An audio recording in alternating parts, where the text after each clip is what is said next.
변호사님, 오늘은 뼈에 생기는 악성 종양 중에 연골육종을 주제로 이야기 나눠볼 텐데요. 진단은 분명 암인데도 보험금 지급에서 분쟁이 생기는 연골육종이라는 병, 어떤 질환인가요? 연골육종은 이름에서 당연히 알 수 있듯이 연골에서 유래한 악성 종양을 말해. 그래서 뼈에 생기는 암 중에서 골육종 다음으로 좀 흔하다고 보면 되고, 특히 성인한테 굉장히 잘 생겨. 골반, 그리고 대퇴골, 상완골 같은 부에서 발견되는 경우가 많고, 문제는 이 종양이 암이면서도 경계성으로 분류가 될 때가 많다는 거야.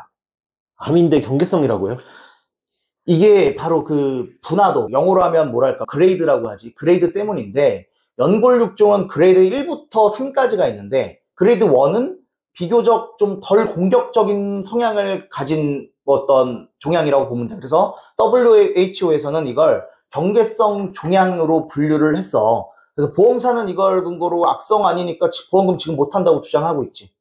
하지만 육종이라는 말 자체가 암이 아닌가요? 맞아. 육종은 원래 악성 종양이라는 뜻이야. 정확히 알고 있어. 그런데 보험금 지급 절차에서는 그냥 이름만 보고 판단하진 않아. 그래서 진단 코드가 C로 시작하느냐, D로 시작하느냐, 병리보고서에 고분화인지, 중등도 이상인지 이런 걸로 실랑이를 벌이는 거지.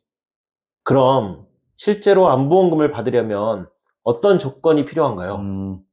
첫 번째는 당연히 병리보고서 그레이드 2 이상이라고 명시돼 있으면 대부분 C코드로 분류가 되고, 그럼 암보험금 지급 가능성이 굉장히 높아져. 또 KI67 지수 같은 증식 지표가 높다는 점도 굉장히 도움이 되겠지. 그리고 두 번째는 진단 코드를 D코드로 진단이 됐다면 보험금 지급이 거절될 확률이 굉장히 높기 때문에 이 부분을 잘 점검을 해야 돼.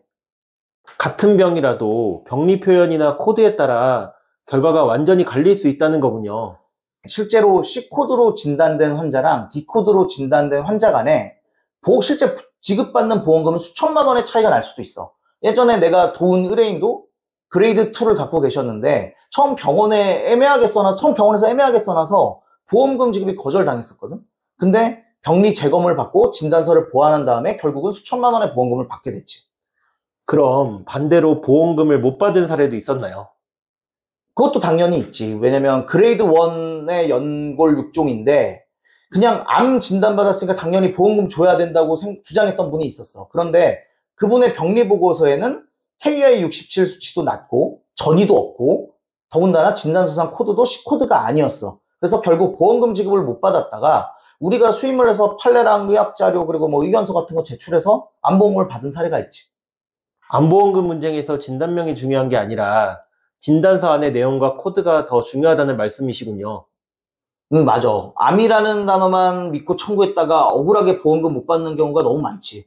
특히 연골육종처럼 경계성에서 악성으로 이어지는 스펙트럼에 있는 종양들은 더더욱 그렇고, 그래서 꼭 병리 결과지를 꼼꼼히 확인을 해야 되고 필요하면 병리 재검이나 자문 의견도 다시 받아야 돼. 오늘 이야기 들으면서 연골육종도 결코 단순한 질환이 아니라는 걸 느꼈습니다. 보험금 청구도 전략적으로 접근해야겠네요.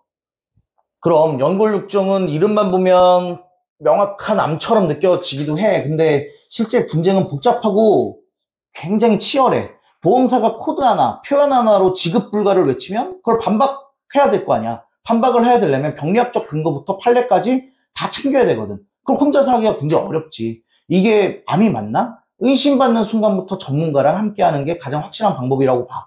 그래서 보험금은 진단서 한 줄에서 갈립니다. 진짜. 절대 쉽게 넘기지 마세요.